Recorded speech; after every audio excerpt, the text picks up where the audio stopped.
Hello everyone, it's Victoria George-Veale and welcome back to this Sunday's episode of The Good News Show. Hallelujah, hallelujah. And today we have a fantastic lineup for everyone. So let's begin with an amazing wedding story, and I do love a good wedding. Marry me, let's not waste more time. So there is a couple in the United States of America called Royce and Frankie King, and they got married in 1944 on the 16th of September, so obviously during World War II.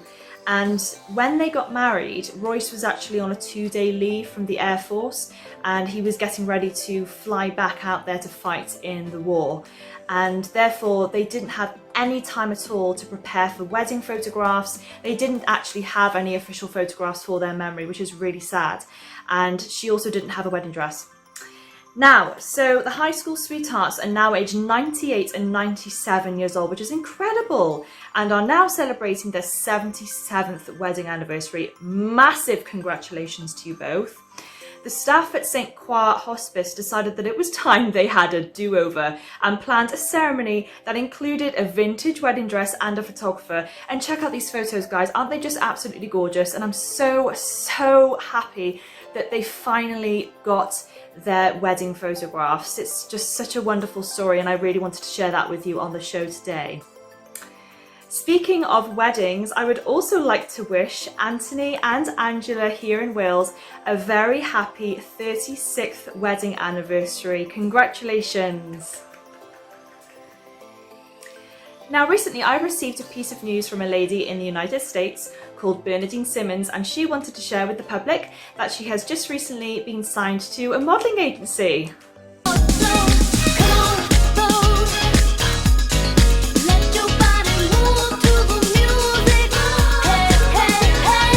So Bernadine, I hope to see you on that catwalk one day, strutting your stuff.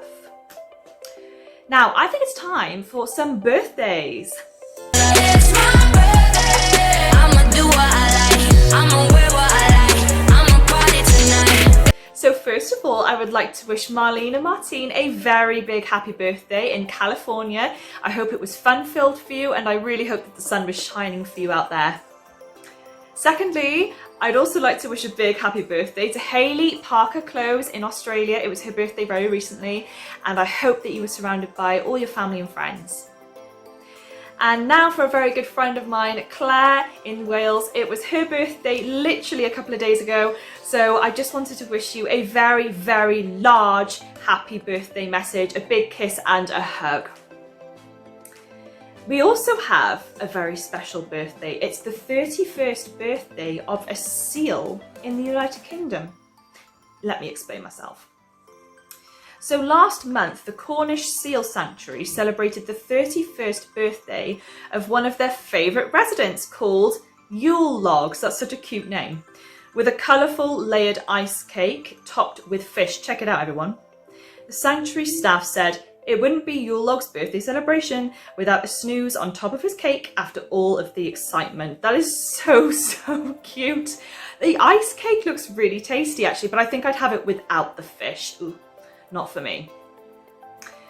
So, did you know that there's a Labrador in the UK called Stumpy who has actually saved over 100 dogs' lives?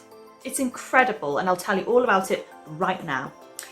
So Stumpy the Labrador was destined to be a guide dog when he was younger. However, his deformed leg prevented him from progressing. Stumpy has found a new way of helping others though, by giving blood. 9-year-old canine has saved over 100 canine lives since the age of 1. It's just so cool. And he has been crowned the UK's most prolific blood donor dog. And he has a negative blood type, meaning that he can help any dog. Oh, congratulations, Stumpy, and you are so inspirational. And I think that if the other dogs knew that you were helping them by giving blood, they would be very happy. Now, this next section isn't actually good news, but I just thought it would be really nice to involve this in this week's show. So you know how we're falling into the winter months slowly? Well, on those cold winter nights, when we're cuddling up in front of the fire and the television, it's so tempting to delve into the chocolate cupboard or the comfort food cupboard because it's so cold outside and we want to keep our bodies warm. However, we have to try and keep healthy and to keep our brains healthy as well, even though it's going to be very dark and cold soon. So a nutritionist from Harvard and also a brain expert has shared with us 5 foods that she eats every single day to sharpen her memory and her focus and her brain. So here we go. The first one is extra dark chocolate. Now that's great because I'm a chocoholic. I mean, I'm not that keen on extra dark chocolate, but I will have it. So this is full of antioxidants and helps preserve health and brain cells. The next food is berries, and this is full of nutrients and helps retain memory and reduces brain inflammation.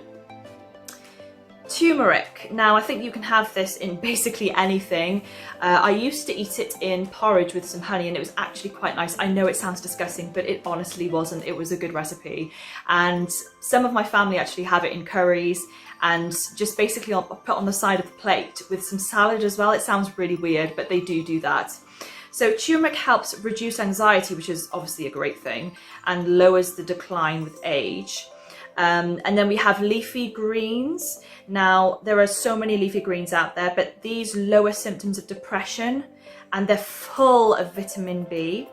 And then the final type of food you can eat is fermented food. So these are things like yogurt, kefir and sauerkraut. Now, speaking of food, I'm actually starting to feel quite hungry. So I think we should fly over to the country of food, Italy. Con le acciughe all'ortolana sul forno a legna devi usar. Ma se una vera pizza tu vorrai mangiar, a Napoli di corsa devi andar. Now, brace yourself, everyone. This is a really, truly inspirational story. Giuseppe Paterno, I hope I pronounced that correctly, is the oldest graduate in Italy at the age of 96 years old. Amazing. And he's been awarded first-class honours in philosophy from the University of Palermo in Sicily. And Giuseppe says, "It's one of the happiest days of my entire life." Prevented from going to the university when younger by poverty and war, Giuseppe enrolled in 2017. And he says, "Neighbours used to ask, why all this trouble at your age?" And they couldn't understand the importance of fulfilling a dream regardless of my age. So I actually think that this gentleman is more than incredible. I think he's an absolute superhero and it's so inspirational for anyone out there who thinks, oh, I'm too old to do this, oh, I've gone past my age for this, and you know, I'm too tired, I can't be bothered to study anymore. Well, actually, Paterno has proved you wrong, and he's 96. He's just graduated with first-class honours in philosophy, and he's finally had his dream come true. Now, our final piece of news is from Barcelona. So there is a gentleman who's a writer and a storyteller. He's 26 years old and he's called Adrià Ballester, and he actually sits in front of the Arc de Triomphe in Barcelona with 2 fold-up chairs and a sign in the middle saying "Free Conversations."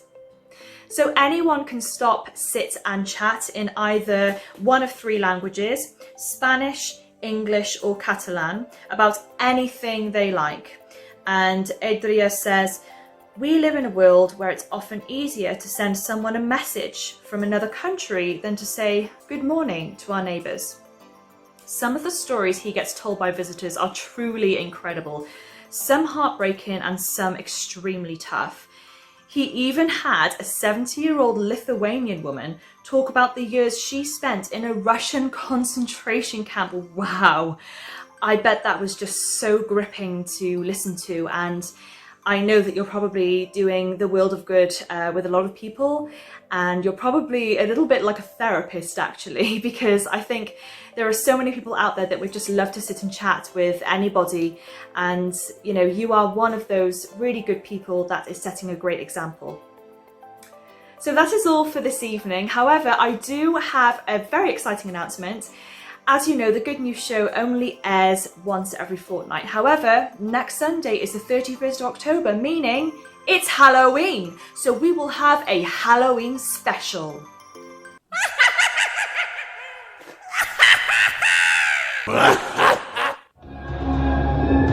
So as next week is going to be our Halloween episode, we will be having a public photo competition. And it will be the best Halloween picture. So send those entries in, everyone. I want to see your costumes. I cannot wait. Now, because the episode will be filmed a couple of days in advance to 31st of October, these pictures coming in will obviously either be from maybe a past Halloween, because Halloween won't have happened yet, or you can actually just dress up and especially for the competition and take a picture there and then. Maybe you'll have an early Halloween party, who knows? But get those entries in, I can't wait to see them. Get as scary and gory and gooey and freaky as you like. Anyway, once again, I hope the sun continues to shine down on every single one of you out there, and I can't wait to see you at our Halloween special next Sunday. Bye!